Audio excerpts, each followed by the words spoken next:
We are back.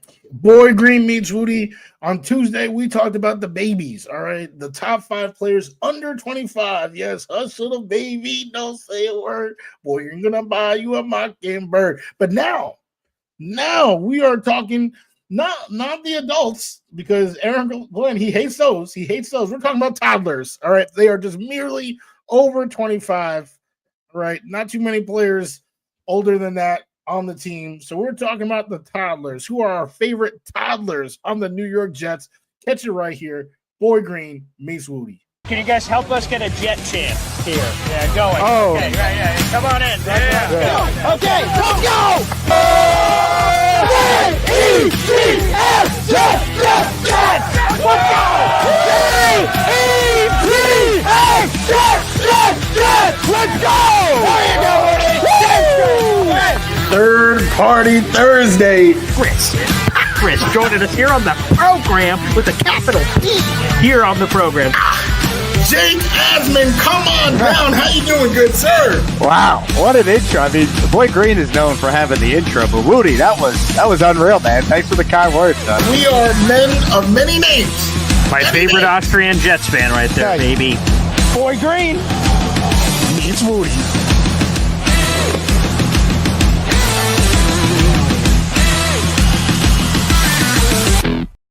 Welcome to another episode of Boy Green Meets Woody. It is your boy James Woody, and you already know we are Woody, rocking everywhere. All right, right here is the boy who became king. He is ready to enter the dragon. All right, with this little shadow boxing type moves. I'm not sure how many times he was doing that before, but rocking the Bruce Lee, we talking about the none other than Paul Esden Jr.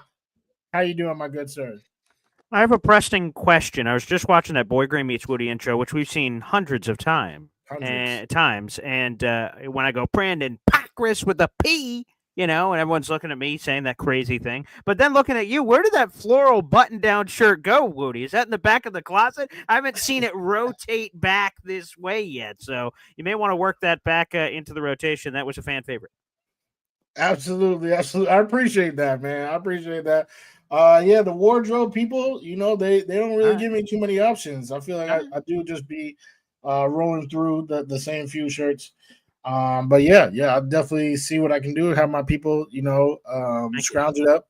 Sure. And also, maybe watch what I eat a little bit. Too much Zaxby's, out here. Something the button stop buttoning. So I'll work on it. And I have my people working on it as well.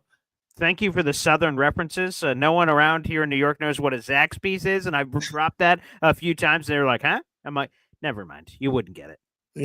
So thank you. I appreciate that. Yes. I can't lie. I won't act like, I knew about it before the age of 25. But like you said, Southern living. And now, I'm out here, do as they do. You darn tootin'. You know what I'm talking about? Well, I want to pour one out because obviously earlier this week you explained it. Top 5 players under 25. You're like, oh, okay. And then this week, this Thursday, right today, top 5 players over 25. Oh, okay. But I want to pour out 2 unfortunate players. I almost want to play the Hulk "Walking Away" sad song, but I won't because you guys all know there are 2 players on this roster who are exactly 25 and could have been on this list. Unfortunately, they don't meet the criteria. I'm not going to go Isaiah Thomas on you. I met the criteria, but I wasn't selected. What a great reference. But, I want to pour one out right now for 2 individuals. In Jamie and Sherwood, I'm sorry. You, of course, could have made this list. And my Syracuse brethren, Andre Cisco, both exactly 25. So they meet neither list. But if I made a list just for 25-year-olds, you both would have been on it. Just want to let you know. Yes. Sherwood, definitely. I mean, both of them. I got no problem with either of them. But specifically Sherwood, obviously, for his standing in the league, right? Yeah. And just one of my favorite stories on the team, honestly. Great story.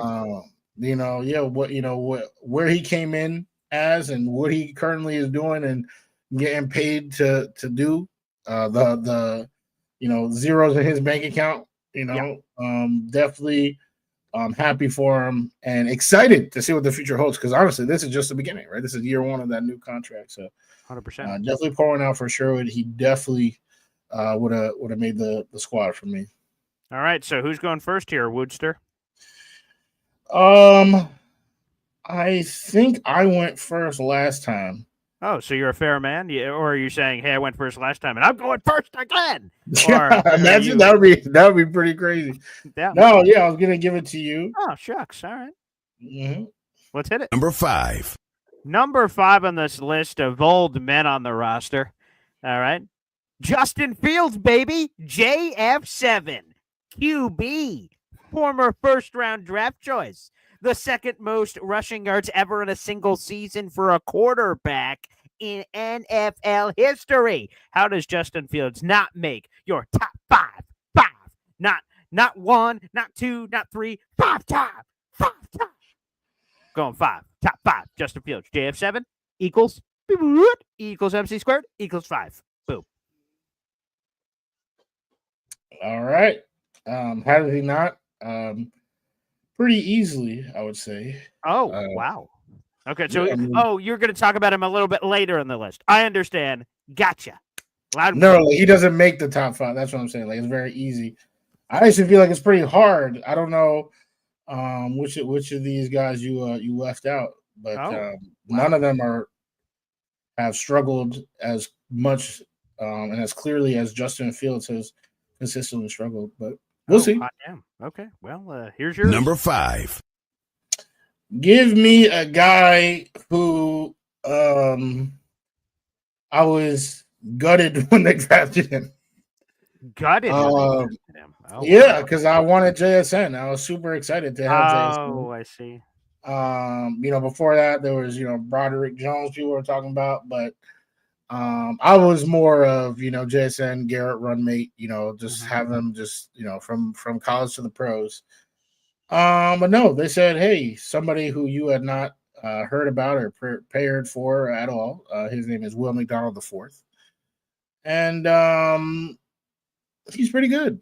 And I think that this year is going to be his best year. I just feel like things are kind of aligning like that. The experience he had last year, having to step up with Jermaine Turner's Achilles and Hassan being Hassoff, he really had to step into a big boy role. And, I feel like he did a pretty decent job. Now he gets a similar role with, a new scheme, new coaching staff, and, Quinnen's down there getting double teamed. So I think this is a real opportunity for McDonald to look like Shake Shack. Wow. When I was like, how many martial artists are going to be mentioned on the show today? Bruce Lee, Jackie Chan, Jet Li. Oh, Mr. Miyagi. Wow. Hassan on. Wow. Okay. I should have put that one on the bingo card. So old Willie making the top 5. Interesting. All right. We'll see if we check back on Willie. But Number 4. and I'm going to just come out right from the outset and say I think my placement of this guy at 4 is disrespectful. I think he should be even higher. And you could say, Paul, aren't you the one that made the list? You could put him higher right now if you wanted to. But I'm just going to say as I say. Give me John Simpson. The Simpsons. John Simpson, baby. He was friggin' awesome last year. And major credit. When the Jets signed John Simpson, how many Jet fans rolled their eyes and their eyes met the back of their brain and then their eyes came back and like, who the hell is this? And a lot of Jet fans wanted the Jets to go deep into the free agent pool, like a Robert Hunt kind of splash or something for some big sexy name. And John Simpson obviously was not that. But this Jets pro personnel staff deserves a lot of credit for identifying John Simpson, selecting him ultimately in free agency, developing him. And man, he was a kick-ass player last year. Now he's going into this contract year, as is his brethren, Elijah Vera Tucker. So the Jets have some big boy decisions to make in the near future.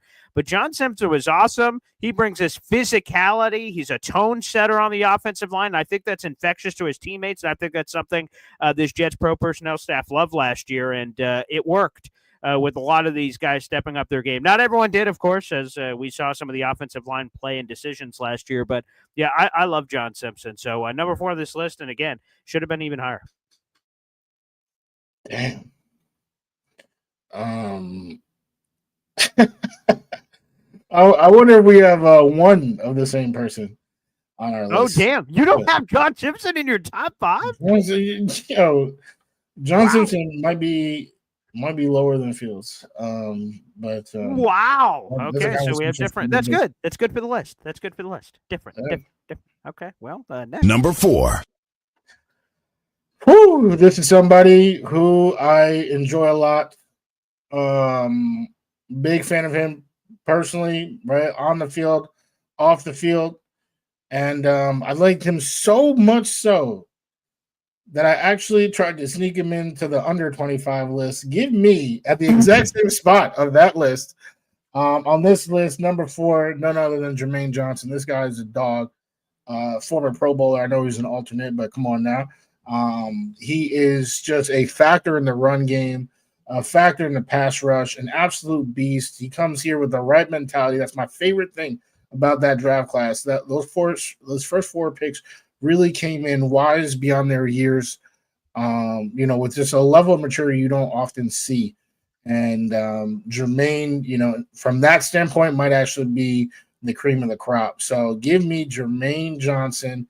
Can't wait. I mean, the Achilles, it's a tough recovery. It seems like he's crushing it and doing everything, meeting all the timetables and everything like that. So if, post Achilles Jermaine is, even 75% of what pre-Achilles Jermaine was, with that mentality, with that added muscle, I mean, sign me the F up. Jermaine Johnson, number 4 on the James Woody list. James Woody, I want to give you a lot of credit because you're a very talented content creator. Actually, you just came up the other day. I was in a conversation with somebody else, and they brought you up saying, I saw this guy doing work with you, and wow, he's impressive. So that just came up. And appreciate that. This is what you tried to do for Jermaine Johnson earlier this week. You tried to go bench warmers. Carlos saying, how the hell is this guy in this league? And he gave this birth certificate with a Benjamin in it. And he went, yeah, the birth certificate checks out. You tried to bench warmer us. And how many times do you get to reference that wonderful movie? Huh? Look at that. You tried to Jermaine Johnson us. I am 12 for Jermaine Johnson. Nice try, James Woody. Nice try. Hey, just loving my guy. I want him on every list. All right, that's my guy. Shout out to James Kennedy. Hey, Jermaine, he's a dog.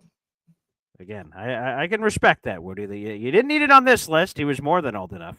But I remember you doing that on Tuesday. Good work. Good work. All right. Number 3 on this list. And I struggled with the placement of this individual. I struggle with the placement. Quincy Williams, man. Former first-team All-Pro. But he's in a contract year. What's his future with the team? He's the brother of Cue Ball. Like, where do you put this guy? But damn it, he's just so talented. And I'm not going to be influenced by what we saw just recently in 2024. Not to say that was terrible in sort of the same ways we talk about Sauce, but it wasn't his first team All-Pro season he had delivered to us the year before. So Quincy is incredibly talented. I love his energy. I love what he brings to the team. I love his mentality. Aaron Glenn, Woody, you've mentioned this several times throughout this offseason that Aaron Glenn, at the beginning of his introductory press conference / early media interviews with like Janae Coakley and others, that he said, hey, that Quincy Williams guy. And he went out of his way to say Quincy Williams. And I had agreed with you then, and I continue to agree with you. That means something. The talent, the mentality, all of it. I don't know what his future is with the team, but we're talking about a top 5 list. How does he not make it for what he's delivered to this team, what he still is, and what he still can be? I don't think that Quincy Williams is washed or anything of that nature. So give me Quincy Williams, number 3 on the list. Yes. Yeah, that's immensely disrespectful. Immensely disrespectful. Wow. Okay. I'm glad that he made your. After hearing your first couple of choices, I didn't even know if he was going to be on here. Yeah, that's too low. That's too low for too low. Okay, all right. Number 3. I mean, Number 3. Yeah. Tony, the GM said it, right? And I think he said it in response to your praise over John Simpson is, as both of these guys enter a contract year, you want to sign one, draft the other's replacement, and boom, now you have, right? Because you have that sign guy, and now you got all these young guys growing together. The issue is that you clearly chose the wrong one. Come on now, give me Elijah Vera Tucker, number 3 on the James Woody list. This is a guy who can pretty much do it all. First round pick for a reason. All right, plug and play anywhere on the line, and this dude is stopping the pass rush. At points, almost look like Hall of Fame bound. But of course, injury has kind of robbed us of that. Kind of like my guy Breece Hall on the other side. Sometimes they've gotten injured in tandem, right, and kind of left us for what if. But AVT, a healthy AVT, moving forward. I mean, I cannot say enough positive things about. I again believe he is the best lineman going into this year on the team. He is young, obviously not younger than 25, but he's young. He's hungry. He is a dog. And for, I think as a fan base, we're all really, really excited about the offensive line. We're excited about how good the line can be. That's cool.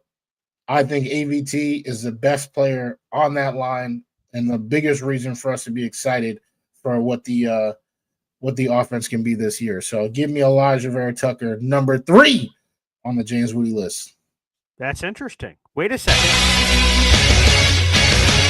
Is there something coming in here? Is there a... I'm being told that we have live footage right now of AVT. Let's go live on the scene, Woody. I believe we've got him. Okay, let's get the camera on him. Oh, there he is. Oh, there's AVT. Oh, sorry. Was this a top 5 injured list? Oh, that's it. Oh, sorry, Woodster. I think you chose the wrong guard, buddy. You chose the wrong guard. That was a terrible attempt at humor. It's not like he's like you finished the season last year. Like I don't Yikes. Yeah, I don't think that joke hit as much as you thought it did. But tough. Number 2. Speaking of disrespectful, you had this guy way too low on the list. It's Willie McDonald, baby, at number 2. He's coming off a 10.5 sack season. And here's a nugget, because you love nuggets, Woody. Who doesn't love a little nugget? Who doesn't love a little nugget? It's this. Will McDonald had 10.5 sacks last year. 8 of his 10.5 sacks came within the first 7 weeks of the season, which means in the final 10 games, he only had 2.5 sacks. Now, some people could be like, all kinds of insults and jokes about it. To me, it went, wow, think about how much untapped potential is beneath the surface. If he was able to get that sort of production, 8 sacks across the first 7 weeks of the season, how much more is there? 10.5 sacks is a lot of sacks, regardless of how you chop it up in a season. But obviously, he's capable of so much more. 12, 13, 14. I won't go crazy with single season sack records and start getting to 18, 19, 20, 21, 22. But if he gets another jump, we're talking about a guy that's in the Pro Bowl conversation. And that's, to me, you look at youth, you look at potential. He obviously had a unique path to the NFL through his college days, obviously already being here in this 25 and over category here that we're currently dealing with here. But Will McDonald, man, when you consider position, when you consider what he brings to the table, hell yeah, J-boy. Will McDonald, baby, to do my James Woody impression. Come on now. Will was on my list, so, I definitely, see him being a big factor, right? Big factor. Do I see him get into, 18, those numbers that you said? Not this year. Not this year. But yeah, he's good. He's good. There's a lot of like Boy Green, admitted there's a lot of projection in terms of the production that he is doing in his analysis. Whereas for me, the projections that I'm doing is not on the field. It's health wise, right? Jermaine, it's like, okay, if he plays, I've seen what he can do on the field. Same thing with AVT. If he plays, I've seen what he can do, which is very correct. That's one way to look at it. And then Boy Green is like, oh no, like he can play, like he's gonna play, but let's project what he will do on the field, which I don't really feel comfortable doing because we do a lot of projections and they turn to shit. So I like to be with the concrete, the high floor. So with that being said, well, I don't know if that went all the way through. Number 2. There we go. High floor, high motor, high energy, high everything. Allow me to introduce to you the number 2 New York Jet over the age of 25, Quincy Williams. He is that dog. He is that guy. I mentioned Sherwood before as one of my favorite stories in the NFL or like on the team. Quincy might be number 1.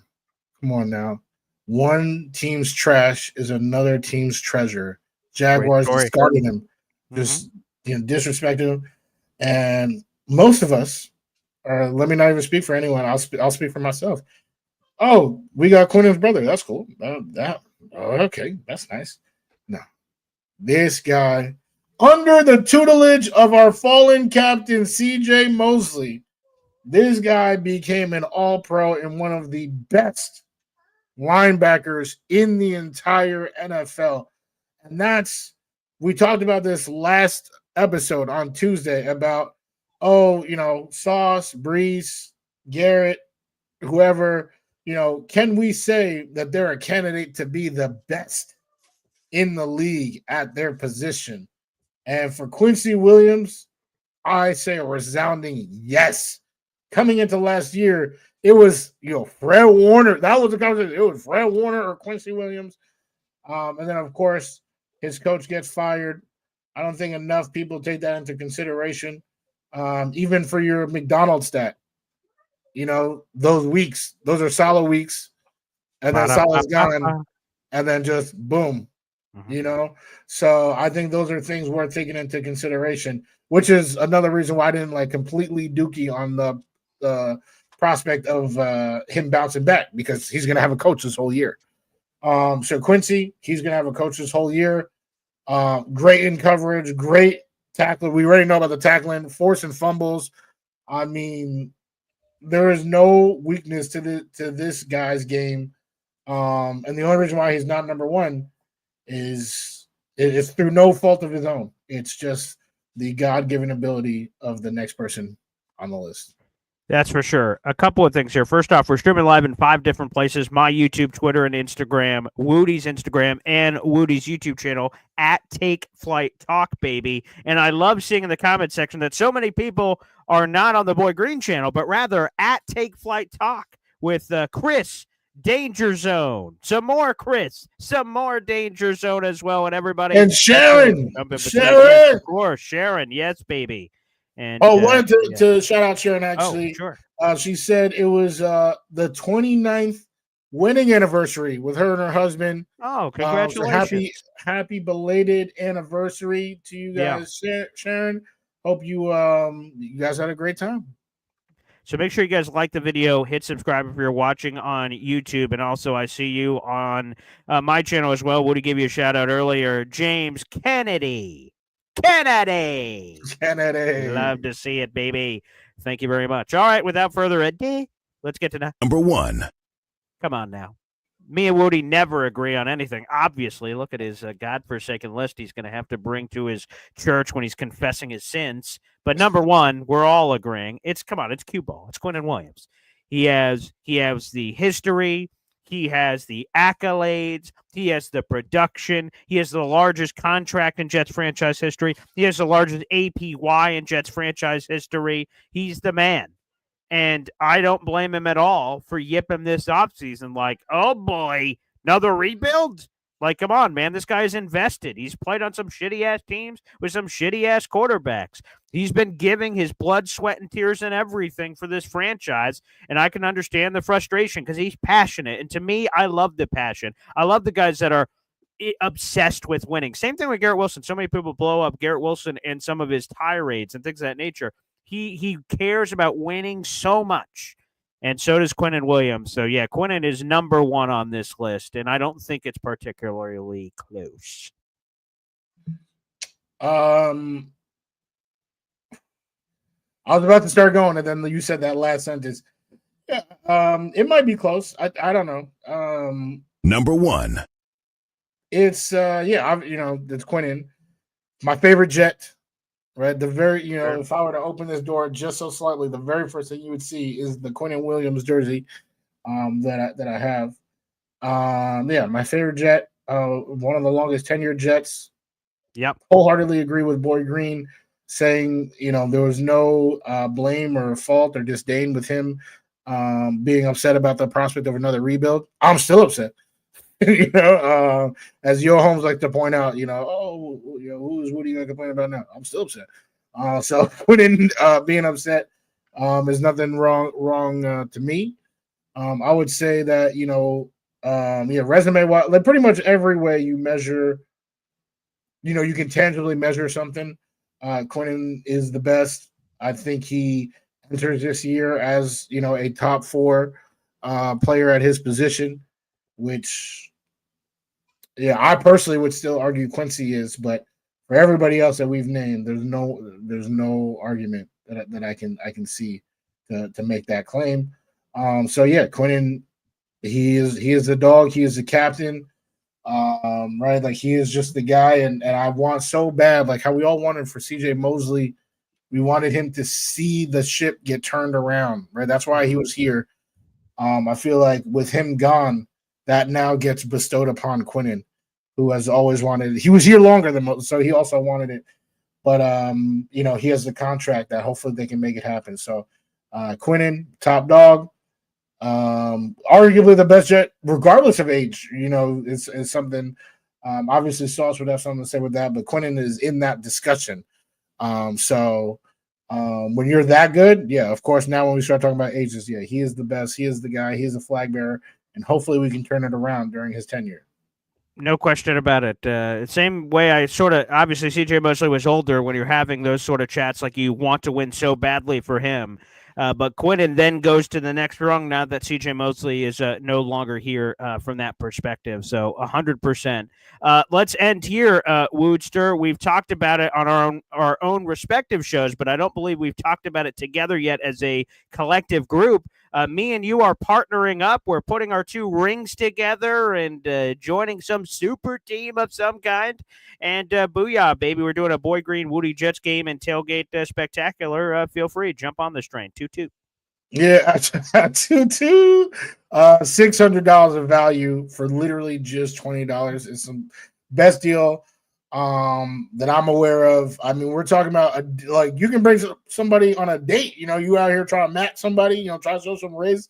$20, and you get tickets for this person. Tailgate, right? So we get food, right? Water, select beverages, and then 2 T-shirts to commemorate. It's just an unbelievable deal. And how do you get it? $20 and 2 clicks on YouTube. It is. Come on.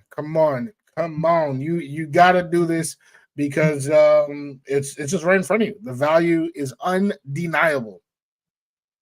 It's a great deal, people. It's a great deal. It's a great opportunity just to try, because why not? Even if you're out there in the universe and you don't even know, maybe you feel unlucky or whatever, throw $20 in the ring and just see what happens. You subscribe to my channel, free. Subscribe to Woody's channel, free. At BoyGreen25, at Take Flight Talk. If you're watching the show, you're watching it on one of those channels right now, very likely. Or if you're on Instagram or Twitter, this is a perfect thing to hop on over to. Again, this is what is up for grabs. 2 tickets to Jets Cowboys. And they're not just slapdick tickets, okay? Section 228A. Great tickets. 2 tailgate tickets. Food and drink catered before the game. Chef Kevin Gilbert. 2 Jets Cowboys t-shirts. All of that is up for grabs for one lucky winner. We'll reveal that winner in the month of August. And this contest is going on throughout the entire month of July. So, people, you got nothing to lose. PayPal or Venmo at BoyGreen25, $20, or on my YouTube channel, I am accepting super chats, memberships, and if those add up to $20 throughout the course of the month, I am counting those raffle tickets as well. So all of that is fair game. So people, make sure you jump all over it. It's going to be a great deal. Hey, either way, me and Woody are going to be there, so we're trying to welcome 2 more people. We're party people. We're pleasing people. So we'll see if we get 2 more coming down. So, Woody, any final thoughts? No, appreciate everybody's time. Shout out again, Sharon, wedding anniversary. Yeah, shout out to everybody else in the chat as well. Showing love on both of the pages, and both of the pages will be live Tuesday to talk more things before training camp. Yeah, appreciate you guys. Have a happy and a safe 4th of July. We'll catch you guys next week together, us as a combo. I'll be back on tomorrow morning for Boy Green Daily at 7:30 in the morning. Like the video, hit subscribe, baby, and we'll see you later. Take care now.